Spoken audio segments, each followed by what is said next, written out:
السلام علیکم ورحمۃ اللہ وبرکاتہ۔ بسم اللہ الرحمن الرحیم۔ کسی انجان نمبر سے کال موصول ہوئی اور ماہین کے پیروں کے نیچے سے زمین نکل گئی۔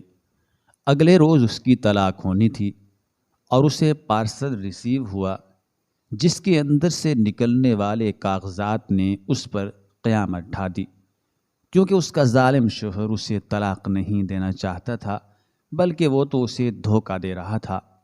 اگلے روز جج صاحب کے سامنے ماہین نے ایک ایسی شرط رکھی جسے سن کر عدالت میں موجود سارے لوگ اسے نفرت سے دیکھنے لگے، کیونکہ کسی انجان نمبر سے مسلسل کال آ رہی تھی۔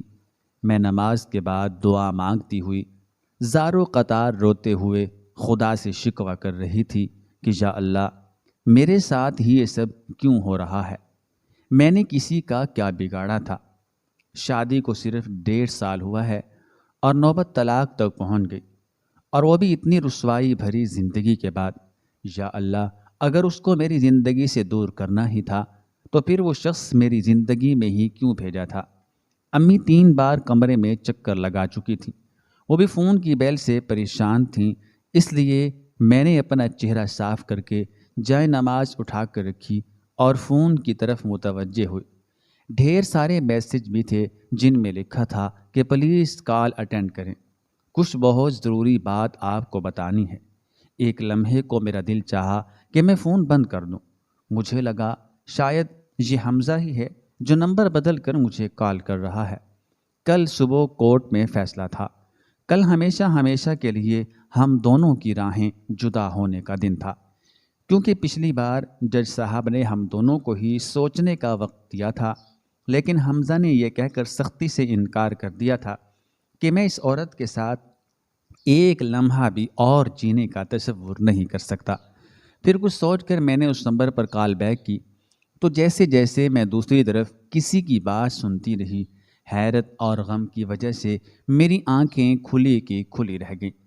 دوسری طرف نعمان تھا، حمزہ کا فرسٹ کزن، جس نے مجھے ایسی بات بتائی کہ میرے پیروں کے نیچے سے زمین نکل گئی۔ میں کال بند کر کے فوراً باہر کی طرف بھاگی اور امی سے پوچھا، امی کوئی پارسل آیا ہے آج؟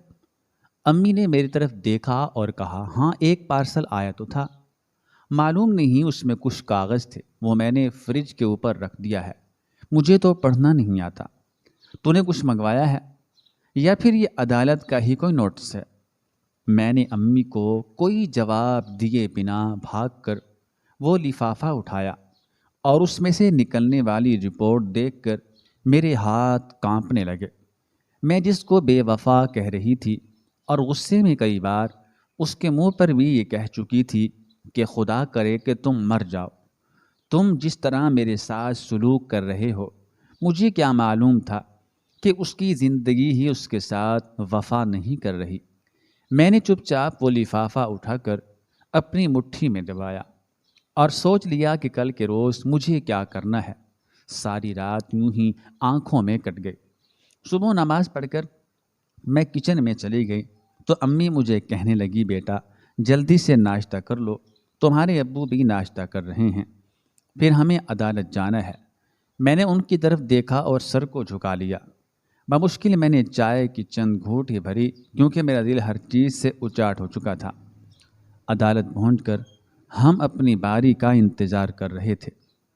سامنے سے حمزہ، اس کی ماں، باپ اور بھائی بھی چلے آ رہے تھے۔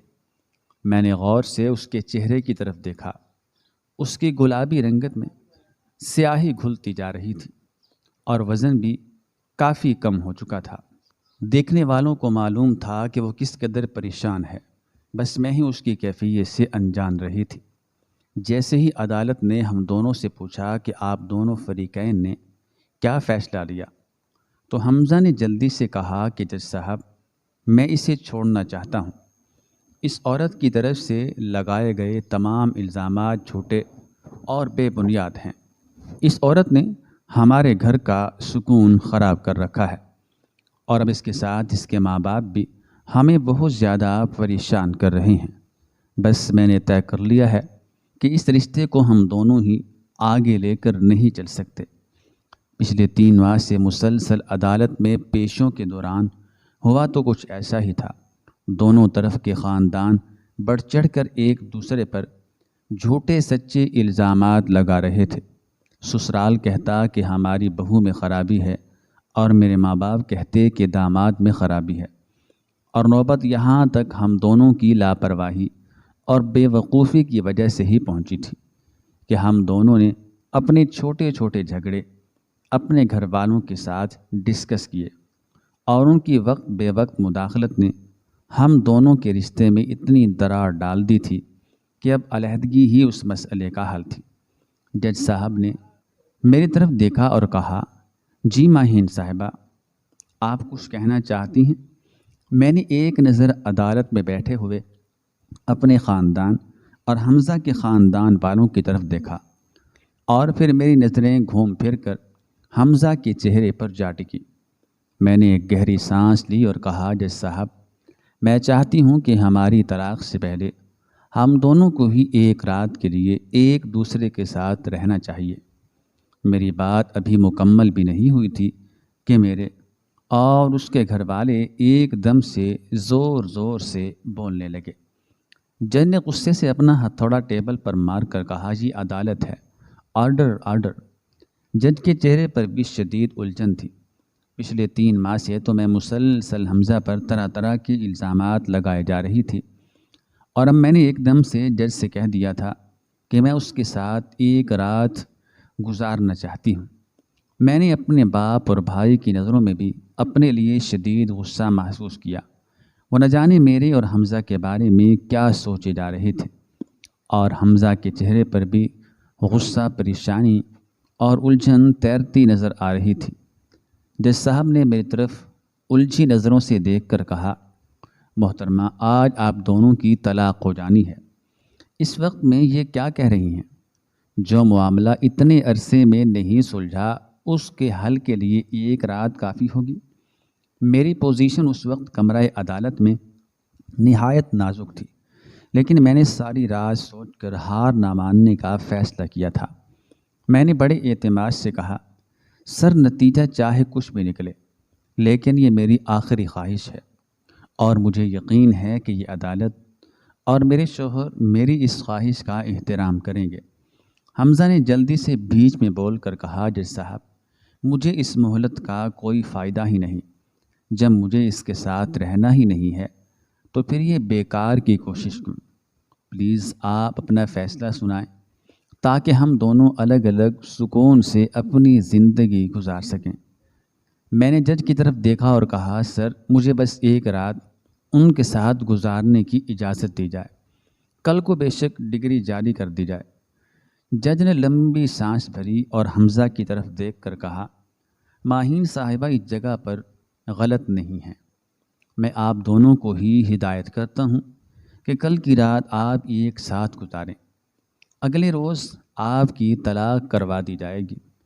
حمزہ کچھ کہنا چاہتا تھا، لیکن اس کے وکیل نے اسے اشارہ کیا کہ خاموش ہو جائے۔ میرے چہرے پر اب سکون تھا۔ جج نے عدالت برخاست کر دی تھی۔ میری ساس بھاگ کر اپنے بیٹے کے پاس پہنچی اور اس کا بازو پکڑ کر عدالت سے باہر لے گئی۔ میری ماں نے بھی غصے سے میری طرف دیکھا اور کہا کہ مزید ذلیل کروانے کا ارادہ ہے ماں باپ کو؟ ہماری کیا عزت رہ گئی جج صاحب کے سامنے اور تمہارے سسرال کے سامنے؟ تمہارے جیسی بے شرم اور ڈھیٹ لڑکی میں نے اپنی پوری زندگی میں کوئی نہیں دیکھی، جو اتنے دھڑلے سے یہ کہتی ہو کہ بے شک کل کو طلاق ہو جائے، لیکن وہ ایک رات اپنے شوہر کے ساتھ گزارنا چاہتی ہے۔ میں جانتی تھی کہ وہ ماں ہیں اور اس وقت ان کا دل جل رہا ہے، تو چپ رہنے میں ہی مصلحت ہے۔ میرا بھائی غصے سے عدالت سے باہر ہو چکا تھا۔ والد کے کندھے جھکے ہوئے تھے، وہ نہ جانے کن پریشانیوں میں تھے۔ میں جانتی تھی کہ میری اس بات نے ان لوگوں کو مجھ سے بدظن کر دیا ہے، لیکن میں اس وقت اپنے فیصلے پر کمزور نہیں پڑ سکتی تھی۔ پھر ابو نے دھیرے سے کہا، فضیلت، یہاں تماشا مت بناؤ، گھر چلو۔ امی ابو کمرہ عدالت سے نکل کر جانے لگے تو میری ساس نے اپنی زبان کی تیزی دکھانی شروع کر دی اور میری طرف دیکھتے ہی کہنے لگی، لڑکی تجھے شرم نہیں آئی بھری عدالت میں اس طرح کہتے ہوئے؟ اب باقی کیا رہ گیا ہے کہ تو میرے بیٹے کے ساتھ ایک رات رہنا چاہتی ہے؟ اگر رہنے والی تھی تو اس طرح عدالتوں میں گھسیٹ کر ذلیل کیوں کر رہے تھے؟ اب کچھ نہیں ہو سکتا، چاہے تو ایک رات رہے یا ایک سال، میرا بیٹا تجھ سے طلاق چاہتا ہے اور یہ طلاق ہو کر رہے گی۔ میں نے ان کی بات کو مکمل نظر انداز کیا، حالانکہ پہلے جب وہ مجھے کچھ بھی کہتی تھی تو میں بڑھ چڑھ کر انہیں جواب دیتی تھی، اور یہی ہمارے رشتے کی خرابی کی مین وجہ بنی تھی۔ میں سیدھی جا کر حمزہ کے سامنے کھڑی ہو گئی۔ اس کے چہرے پر غصہ بھی تھا، پریشانی بھی تھی اور الجھن بھی، لیکن میں سیدھی اس کی آنکھوں میں دیکھ رہی تھی، جہاں اب بھی مجھے اس کا وہی دبا ہوا پیار نظر آ رہا تھا جس کی وجہ سے اس نے اپنے پورے خاندان سے بغاوت مول لے کر مجھ سے شادی کی تھی۔ میرے والدین کے قدموں میں بیٹھ کر انہیں شادی کے لیے رضامند کیا تھا، اور پھر ایک سال تک میرے سارے ناز نخرے اٹھائے تھے، چاہے اس کی ماں بہنوں نے مجھے قبول نہ کیا ہو، لیکن وہ ہمیشہ میرے ساتھ کھڑا رہا تھا۔ مگر میں اس کی ماں اور بہنوں کی باتوں کو وجہ بنا کر مسلسل اس سے جھگڑا کرتی تھی، اور پھر وہی باتیں اپنے گھر بھی بتاتی تھی، جس کی وجہ سے دونوں خاندانوں کی باقاعدہ جنگیں شروع ہو گئیں، اور دونوں ہی ایک دوسرے پر بڑھ چڑھ کر الزام لگانے لگے، اور اسی طرح رفتہ رفتہ ہم دونوں کا رشتہ کمزور پڑتا گیا، اور حد جب ہو گئی تھی جب میں اس سے ناراض ہو کر اپنے میکے جا بیٹھی تھی، اور میرے ابو نے فون کر کے اسے کہا تھا کہ ہمیں طلاق بھی چاہیے اور سامان کی بجائے ہمیں رقم چاہیے۔ اس نے اس روز فون کر کے مجھے بڑی نرمی سے کہا تھا کہ ماہین دیکھو، ابھی بھی وقت ہے، سوچ لو، گیا ہوا وقت کبھی لوٹ کر نہیں آتا، پھر بھی اگر تمہیں میرے ساتھ نہیں رہنا تو عدالتوں کے چکر مت کاٹو، میں تمہیں طلاق بھی دے دوں گا، اور تھوڑے تھوڑے کر کے میں تمہارے پیسے بھی پورے کر دوں گا۔ امی کی باتوں کو دل پر مت لو۔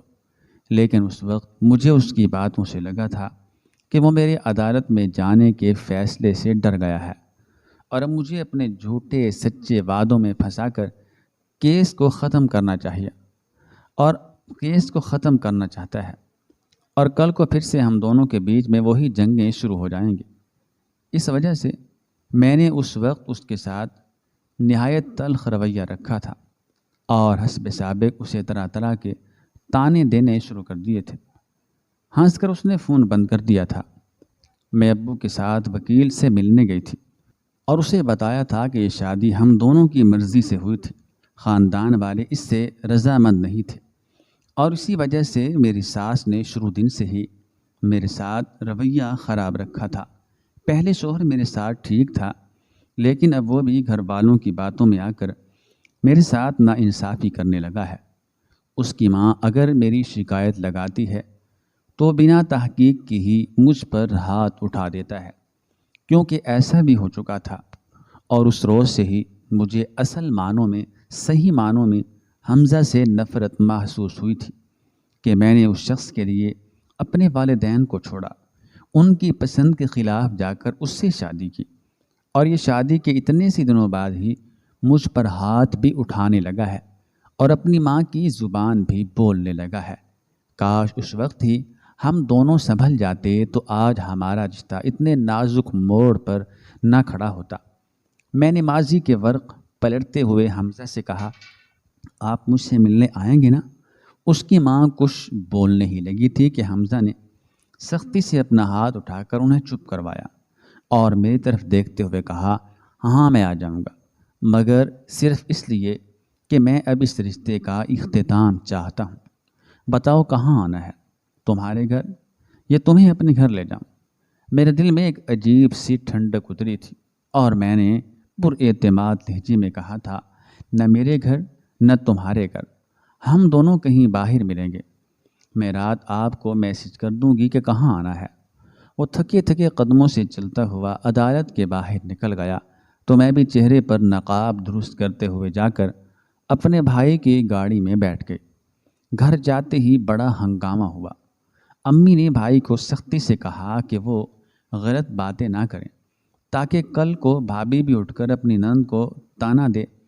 تو بھائی ایک دم سے خاموش ہو گیا، کیونکہ ہمارے گھر کا ماحول ایک مثالی ماحول تھا، اور ان سب کے بیچ میں وہ میری بھابھی ہی تھی جو بار بار مجھے اپنا فیصلہ بدلنے کے لیے مجبور کر رہی تھی، اور مسلسل سمجھا رہی تھی کہ گڑیا دیکھو، شادی صرف ایک بار ہی ہوتی ہے، بار بار تو سمجھوتے ہوتے ہیں، اگر وہ نہیں بدلتا تو تم خود کو ذرا سا بدل لو۔ لیکن اس وقت مجھے ان کی باتیں سمجھ نہیں آتی تھیں، اور وہ اپنی دشمن لگتی تھی۔ میں چپ چاپ کمرے میں چلی گئی۔ میں نے اپنی دوست کے شوہر کو فون کیا، اور انہوں نے ایک قدر پرسکون علاقے میں ہوٹل میں ہمارے لیے ایک روم بک کروا دیا۔ سیانے سچ کہتی ہیں کہ اگر دنیا میں برے لوگ موجود ہیں تو اچھے لوگ بھی موجود ہیں، ورنہ یہ دنیا کبھی نہ چل سکے۔ میں نے حمزہ کو میسج کیا کہ کل رات 8 بجے میں اسے لوکیشن بھیج دوں گی۔ اس کی طرف سے مختصر جواب اوکے آیا، اور میں نے بھی موبائل سائٹ پر رکھا اور سونے کی کوشش کرنے لگی۔ میں نے پورا دن خود کو ادھر ادھر کاموں میں مصروف رکھا۔ میں دل ہی دل میں یہ دعا کر رہی تھی کہ جو میں نے سوچا ہے خدا کرے وہی ہو جائے۔ شام کے وقت میں بھائی کی گاڑی میں ہی ہوٹل پہنچی اور اسے جانے کا کہہ دیا۔ میں نے اپنے بھائی کی آنکھوں میں اپنے لیے فکر مندی دیکھی تو مسکرا دی، اور اسے تسلی دی کہ وہ زیادہ پریشان نہ ہو۔ میں اپنے ساتھ ایک چھوٹا سا سوٹ کیس بھی لائی تھی، جس میں میرا تمام مطلوبہ سامان موجود تھا۔ میں نے حمزہ کو لوکیشن بھیج دی، اور اس کا فوراً جواب آ گیا کہ آتا ہوں۔ مجھے لگا کہ وہ جلد از جلد مجھ سے چھٹکارا پانا چاہتا ہے، اسی لیے بے چینی سے انتظار کر رہا ہے، اور میرے چہرے پر مسکراہٹ پھیل گئی۔ مجھے اپنے رب سے بہت زیادہ امید تھی کہ وہ اس مشکل گھڑی میں مجھے ثابت قدم رکھے گا، اور مجھے ضرور کوئی نہ کوئی راہ دکھائے گا۔ حمزہ اپنے دل میں ہزار وسوسے لے کر اس ہوٹل تک پہنچا۔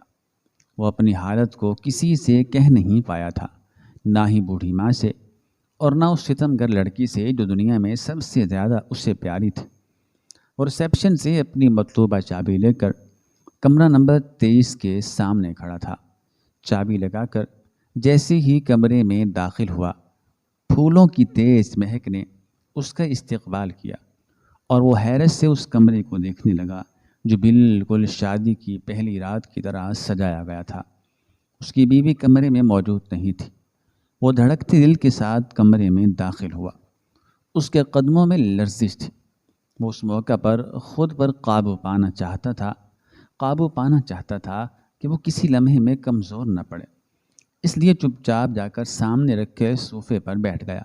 ڈریسنگ روم کے دروازے پر ہلکی سی آہٹ ہوئی، اور اس کی محبوبہ، اس کی بیوی جو کل تک اس کے لیے سابقہ بیوی بن جائے گی، وہ دروازہ کھول کر بڑی شان سے چلتی ہوئی اندر داخل ہوئی۔ وہ پہلی رات کی دلہن ہی لگ رہی تھی۔ اس کا دل کا سراپا دیکھ کر حمزہ کے منہ سے ٹھنڈی سانس نکلی۔ کاش یہ وقت واپس پلٹ جائے، اور اس سے زیادہ اس سے سوچا نہیں گیا۔ اس نے اپنی آنکھوں میں آنے والی نمی کو بے اختیار پیچھے دھکیلا تھا۔ اسے اندازہ تھا کہ اس کی ماں دوبارہ سے اس کے ساتھ اسے اندازہ تھا کہ اس کی بیوی دوبارہ سے اس کے ساتھ رہنا چاہتی ہے، لیکن اسے ذہنی سکون چاہیے تھا۔ وہ چلتی ہوئی اس کے سامنے کھڑی ہو گئی، تو حمزہ نے چہرے پر غصہ سجا کر پوچھا، تم چاہے سونے کی بن کر بھی میرے سامنے آ جاؤ، مگر میرا فیصلہ نہیں بدلے گا۔ میں تمہیں بار بار کہہ چکا ہوں کہ میرا اب تمہارے ساتھ گزارا ممکن ہی نہیں۔ وہ جو ہر بات پہ اس سے لڑتی جھگڑتی تھی، اور گزشتہ اتنے دنوں سے کبھی اس نے نرمی سے اس سے بات نہیں کی تھی، اچانک سے وہی لڑکی اس کے سامنے گھٹنوں پر بیٹھ گئی، اور اس کے گھٹنوں پر ہاتھ رکھ کر کہنے لگی، حمزہ، آج کی رات تلخ نہ ہو۔ میں تم سے کچھ نہیں مانگتی، اور نہ ہی تمہیں کچھ کہنا چاہتی ہوں۔ میں بس چاہتی ہوں کہ تم الگ ہو رہے ہیں، کہ تم الگ ہو رہے ہیں، اور اس طرح سے الگ نہ ہوں کہ ایک دوسرے کے لیے اپنے دل میں کوئی برائی رکھ کر یہ رشتہ ختم کریں۔ میں بس ایک بار پھر سے اسی احساس کو محسوس کرنا چاہتی ہوں جب ہم لوگ پہلی بار اس رشتے میں بندھ کر ایک دوسرے سے ملے تھے۔ پلیز میرا ساتھ دو، کل کو جو ہوگا اسے ہونے دو، کل کا ذکر کر کے آج کو برباد نہ کرو۔ حمزہ خاموش رہا تو میں نے اس کا ہاتھ پکڑ کر اسے کھڑا کیا اور اسے ڈریسنگ روم کے دروازے تک چھوڑ دیا۔ مجھے احساس تھا کہ وہ کشمکش کا شکار ہے، اس لیے میں نے دروازہ کھولا اور اشارہ کیا۔ سامنے میں نے اس کے لیے نیا سوٹ رکھا ہوا تھا۔ وہ چپ چاپ چینج کرنے چلا گیا۔ وہ باہر نکلا تو کھڑا ہو کر میری طرف دیکھ رہا تھا۔ میں نے اس کا ہاتھ پکڑا اور بیڈ پر بٹھایا اور خود بھی بیٹھ گئی۔ میں مسلسل بڑے والہانہ انداز سے اس کے چہرے کی طرف دیکھ رہی تھی۔ اس نے میری دلچسپی دیکھ کر مجھ سے نظر ہٹا لی اور سر جھکا کر کہنے لگا، اب بہت دیر ہو گئی ہے، اب پلٹنے کا بھی کوئی فائدہ نہیں۔ دونوں خاندانوں میں دراڑ پڑ گئی۔ کھل کر ایک دوسرے کو بھی کہہ ڈالا جو ہوا ہی نہیں۔ آج پھر سے اگر میں تمہاری طرف رجوع کر بھی لوں تو اس بات کی کیا گارنٹی ہے کہ تم پھر سے کسی کی باتوں میں نہیں آ جاؤ گے، یا پھر سے میری ہی ماں کی کسی بات کا برا بنا کر میکے نہیں جا بیٹھو گے۔ 4 روز بعد پھر بھی اگر الگ ہی ہونا ہے تو پھر آپ سب کچھ حل ہو چکا ہے، اب سب کچھ حل ہو چکا ہے۔ میں تمہاری خواہش پر یہاں آیا بھی ہوں۔ اگر تمہارے دل میں بھی کوئی بات ہے تو کہہ ڈالو، لیکن دوبارہ سے مجھے مجبور مت کرنا کہ میں تمہیں اپنی زندگی میں شامل کروں۔ میرے دل میں اس کی بات سن کر ٹیس سی اٹھی تھی، مگر کہیں نہ کہیں اس کی ذمہ دار میں ہی تھی۔ میں نے اس کا ہاتھ پکڑا اور اس کا چہرہ اپنی طرف موڑ کر کہا، چلو ٹھیک ہے، میں واپس نہیں آتی، مگر بس آج کی رات گزارے کل کی کوئی بات نہ کرو۔ یوں سمجھو کہ ہم آج ہی ملے ہیں، آج ہی ہماری شادی ہوئی ہے اور ہم ایک دوسرے کے بارے میں کچھ بھی نہیں جانتے۔ اس کی آنکھیں جھلملا رہی تھیں اور وہ کمزور پڑتا جا رہا تھا۔ میں نے اسے کہا کہ وہ ٹیک لگا کر بیٹھے اور سکون سے صرف مجھ سے باتیں کرے۔ وہ خاموشی سے میری ہدایت پر عمل کر رہا تھا۔ میں جانتی تھی کہ اس نے مجھے کتنا چاہا تھا۔ میں نے اس کے کندھے پر ہاتھ رکھا اور اس کے ہاتھ کو اپنے ہاتھ میں پکڑ لیا اور دھیرے سے کہا، کیا تمہیں اپنی محبت پر ذرا بھی بھروسہ نہیں تھا؟ وہ خاموش رہا۔ میں نے پھر سے کہا، تم نے مجھے اتنا گیا گزرا سمجھا تھا کہ تمہاری بیماری کا جان کر میں تم سے بیزار ہو جاؤں گی یا تمہیں چھوڑ دوں گی؟ یہ بات سنتے ہی وہ ایک جھٹکے سے میری طرف اچانک دیکھنے لگا۔ میں اب رو رہی تھی۔ میں نے دراز سے وہ تمام کاغذات نکال کر اس کے ہاتھ میں تھما دیے جو چیخ چیخ کر بتا رہے تھے کہ وہ کینسر جیسے موذی مرض میں مبتلا ہے۔ وہ ان رپورٹس کو دیکھ کر حیرت سے دیکھ رہا تھا۔ میں نے اپنے دونوں ہاتھ اس کے سامنے جوڑ دیے اور کہا کہ بے شک میں نہ سمجھ تھی اور میں نے ہر چھوٹا بڑا جھگڑا اپنے گھر والوں کو بتا کر غلطی کی، لیکن تم جانتے ہو کہ مجھے ایسا کرنے کے لیے مجبور تمہاری ماں نے اور گھر والوں نے ہی کیا، جو اول روز سے مجھے پسند نہیں کرتے تھے اور بات بات پر یہی کہتے تھے کہ ایک روز میں تمہیں چھوڑ کر چلی ہی جاؤں گی۔ اور اس روز تو حد ہی ہو گئی تھی جب تمہاری امی نے میرے بارے میں تم سے جھوٹ کہا تھا اور تم نے میری بات سنے بنا مجھے تھپڑ دے مارا تھا۔ اس روز میرے اندر کی عورت جاگ اٹھی تھی، اور تم جانتے ہو کہ عورت کی ضد کس قدر خطرناک ہوتی ہے۔ ہاں، میں نے غصے میں تمہیں بد دعائیں بھی دی تھی، مگر میرا خدا جانتا ہے کہ میں نے وہ سب صرف غصے میں کہا تھا۔ اگر مجھے معلوم ہو جاتا کہ تم بیمار ہو، تم اپنی بیماری کی وجہ سے، پریشانی کی وجہ سے چڑچڑے ہوتے جا رہے ہو، تو میں کبھی تم پر اور خود پر یہ ظلم نہ کرتی۔ مجھ سے تو بہت بڑی بھول ہونے جا رہی تھی کہ میں تمہیں چھوڑ رہی تھی۔ وہ تو شکر ہے کہ مجھے نعمان بھائی نے یہ رپورٹس بھیجیں اور فون کر کے سب کچھ بتا دیا۔ اگر میری لا علمی میں آپ کو کچھ ہو جاتا اور بعد میں سب مجھے پتہ چلتا تو آپ جانتے ہیں میں ساری عمر خود کو کبھی معاف نہیں کر پاتی۔ صرف آپ نے ہی تو مجھ سے محبت نہیں کی تھی۔ محبت تو میں نے بھی بہت کی تھی اور اپنے گھر والوں کو کس قدر مشکل سے منایا تھا آپ سے شادی کرنے کے لیے، اور شاید یہی وجہ تھی کہ میں اس قدر دباؤ میں تھی۔ جب آپ نے اپنا رویہ مجھ سے تبدیل کیا تو میں نے گھبرا کر فوراً ہی گھر والوں کو خبر کر دی تھی، کیونکہ ہمارے معاشرے میں محبت کی شادی کا انجام ہمیشہ طلاق ہی نکلتا ہے، اور سب سے پہلے مرد ہی عورت سے بیزار ہوتا ہے، تو وہ اتنا بڑا قدم اٹھاتی ہے۔ میری باتیں حمزہ کے دل پر لگ رہی تھی۔ میں نے دیکھا کہ وہ بے اختیار رو رہا تھا۔ وہ اتنی بڑی بیماری سے اکیلا لڑ رہا تھا۔ میں نے اسے باہوں میں سمیٹ لیا تو وہ کہنے لگا، میں ایک دم سے ڈر گیا تھا۔ کئی ماہ پہلے جب طبیعت زیادہ خراب ہونے پر میں ہاسپٹل گیا اور ڈاکٹروں نے خدشہ ظاہر کیا کہ یہ بیماری مجھے ہو سکتی ہے، تو ایک بار میرا دل چاہا بھی تھا کہ تمہیں سب کچھ بتا دوں، لیکن پھر کچھ سوچ کر رک گیا کہ تمہارے ہاتھوں کی تو ابھی مہندی بھی میلی نہیں ہوئی تھی، اور پھر دن رات تمہارے اور اماں کے بڑھتے ہوئے جھگڑے نے مجھے اس قابل ہی نہیں چھوڑا کہ میں کچھ سوچ سمجھ سکوں۔ پھر میں نے سوچا کہ جو عورت میرے گھر والوں کی تلخ باتوں کو میرے لیے برداشت نہیں کر سکتی، وہ اتنی بڑی بیماری کا سن کر کیا ری ایکٹ کرے گی؟ اور بس پھر میں نے اپنے دل کو پتھر کا بنا لیا۔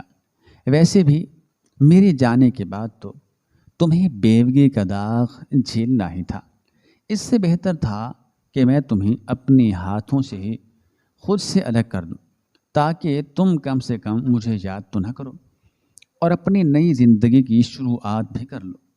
اور بس پھر جلتی ہوئی آگ پر ہمارے گھر والے بار بار پٹرول ہی ڈالتے رہے۔ جانتی ہو مجھے کتنی تکلیف ہوتی تھی جب تم کمرہ عدالت میں جج اور وکیلوں کے سامنے ہماری ذاتی باتوں کو بھی صرف کیس کو مضبوط بنانے کے لیے بار بار اچھالتی تھی۔ میں اندر سے مرتا جا رہا تھا، مگر پھر یہ سوچ کر صبر کر لیتا تھا کہ چلو، جہاں اتنی بیماری اتنی تکلیف دے رہی ہے، تمہارا بھی تو حق بنتا ہے۔ تمہیں تو میں بڑے مان سے چاہ سے بیاہ کر لایا تھا۔ میں حمزہ کی یہ باتیں سن کر تڑپ اٹھی تھی۔ واقعی ہم دونوں نے ہی ایک دوسرے کے ساتھ کچھ اچھا نہیں کیا تھا۔ حمزہ نے ایک دم اپنا چہرہ صاف کیا اور مجھے خود سے دور دھکیلا اور کہا، بس اب جو ہونے جا رہا ہے نا، اس کو ہونے دو۔ نہ تو میرے گھر والے میری بیماری کے بارے میں جانتے ہیں، نہ تمہارے گھر والے یہ بات، بس اب ہم دونوں کے بیچ میں ہی رہنا چاہیے۔ ویسے بھی میری امی تم سے بڑی نفرت کرنے لگی ہیں، اور وہ تمہیں میرے ساتھ برداشت بھی نہیں کریں گی، اور اگر مجھے کچھ ہو گیا تو تمہاری زندگی اس قدر بدتر ہو جائے گی کہ میں مر کر بھی سکون حاصل نہیں کر پاؤں گا۔ میں نے تڑپ کر اس کے ہونٹوں پر ہاتھ رکھا اور کہا، خدا کے لیے ایسی باتیں نہ کرو، میں کبھی تم سے الگ نہیں ہونا چاہتی اور نہ ہی ہو رہی ہوں۔ اگر تم مجھے چھوڑ کر گئے تو صبح میں عدالت نہیں جاؤں گی، بلکہ اپنی جان لے لوں گی۔ مجھے طلاق یافتہ ہو کر جینے سے اچھا تمہارے نکاح میں رہتے ہوئے ہی مر جانا لگے گا۔ میں نے بڑے مضبوط لہجے میں کہا تو حمزہ ایک دم پریشان ہو گیا اور کہنے لگا کہ میں تمہیں ایسا نہیں کرنے دوں گا پگلی۔ زندگی بہت بڑی نعمت ہے، کبھی بھول کر بھی اسے ختم کرنے کے بارے میں مت سوچنا۔ مجھے دیکھو کہ میں بھری جوانی میں اس قدر بھیانک بیماری میں مبتلا ہو گیا ہوں کہ زندگی شاید میرے ہاتھوں سے جلد ہی پھسل جائے۔ کون کافر چاہتا ہے اس دنیا کو چھوڑ کر جانے کا، جس میں اس کے اپنے ہوں، اس کی محبوب ہو؟ اس کی آواز کانپ رہی تھی۔ میں نے اس کا ہاتھ مضبوطی سے تھام لیا اور کہا، تو پھر بس ٹھیک ہے، اگر اب بھی میں تمہاری محبوب ہوں تو پھر میں تمہاری آخری سانس تک تمہارے ساتھ جینا چاہتی ہوں۔ زندگی اور موت اللہ تعالیٰ کے ہاتھ میں ہے۔ میں اللہ سے رو رو کر تمہاری زندگی کی بھیک مانگوں گی، اور سچی دل سے مانگی ہوئی دعا کبھی رائے گاں نہیں جاتی۔ بس تم یہ مایوسی کی باتیں چھوڑ دو اور خدا کے لیے میرا ساتھ دو، میں تمہارے ساتھ جینا چاہتی ہوں۔ حمزہ نے میرے دونوں ہاتھ پکڑ کر اپنا ماتھا میرے ہاتھوں پر ٹیک لیا، اور میں مسکراتے ہوئے سوچنے لگی کہ کون کہتا ہے محبت کبھی نفرت میں تبدیل ہو سکتی ہے؟ یہ شخص کل بھی مجھ سے دیوانوں کی طرح محبت کرتا تھا، اور اب بھی۔ اگلی صبح ہم دونوں ہی ایک ساتھ عدالت پہنچے تھے۔ ہمارا ہاتھ ایک دوسرے کے ہاتھ میں تھا۔ ہمارے گھر سے بھی ہم دونوں کی مائیں اور والد عدالت میں موجود تھے، کیونکہ رات ہی سے میں نے اپنا نمبر بند کر رکھا تھا اور اپنی بھابھی کو میسج چھوڑ دیا تھا کہ بھیا کو کہہ دینا صبح عدالت میں ہی ملاقات ہوگی۔ جج صاحب کے چہرے پر بھی مسکراہٹ تھی، وہ بھی سمجھ گئے تھے کہ کل رات میں ہم نے اپنا فیصلہ بدل دیا ہے۔ ہم دونوں نے بڑے سکون کے ساتھ ان کے سامنے کھڑے ہو کر کہا کہ جج صاحب، ہم اپنے سارے الزامات واپس لیتے ہیں اور ہمیں ایک دوسرے سے علیحدگی نہیں چاہیے اور نہ ہی کسی چیز کا ہرجانہ۔ ہم دونوں ایک ساتھ اکٹھے رہنا چاہتے ہیں، دوبارہ اپنی زندگی شروع کرنا چاہتے ہیں۔ ہمارے والدین حیرت سے ہماری طرف دیکھ رہے تھے۔ جج نے مسکرا کر ہمارا کیس ڈسمس کر دیا ہے اور ہم دونوں کو مبارکباد دی اور کہا، بیٹا مجھے بڑی خوشی ہے کہ تم نے عقل مندی کا مظاہرہ کر کے اپنا گھر بچا لیا۔ میں بار بار تم دونوں سے یہی کہہ رہا تھا کہ فیصلہ کرنے سے پہلے اچھی طرح سوچ لو۔ ہم دونوں عدالت سے باہر نکلے تو دونوں خاندان ہی ہماری طرف غصے سے دیکھ رہے تھے۔ میں نے حمزہ کا ہاتھ پکڑا اور پہلے اپنی ساس کی طرف گئی، ان سے معذرت کی۔ انہوں نے ناراضگی سے بیٹے کی طرف دیکھ کر منہ موڑا تو وہ میرا ہاتھ پکڑ کر میرے والدین کی طرف چلا گیا۔ میں نے اپنے امی ابو سے بھی معافی مانگی۔ میرے بھائی کو کچھ اندازہ تھا، اس لیے اس نے میرے سر پر ہاتھ رکھ کر دعا دی۔ ہم دونوں ہی کرائے کے ایک مکان میں رہنے کے لیے چلے گئے۔ چند روز میں ہی خاندان کو معلوم ہو گیا تھا کہ حمزہ کینسر جیسے مرض سے لڑ رہا ہے۔ پھر دونوں طرف کے معاملات ہی سلجھ گئے تھے۔ میں نے حمزہ کے علاج میں کوئی کمی نہیں چھوڑی اور نہ ہی اس کی تیمارداری میں۔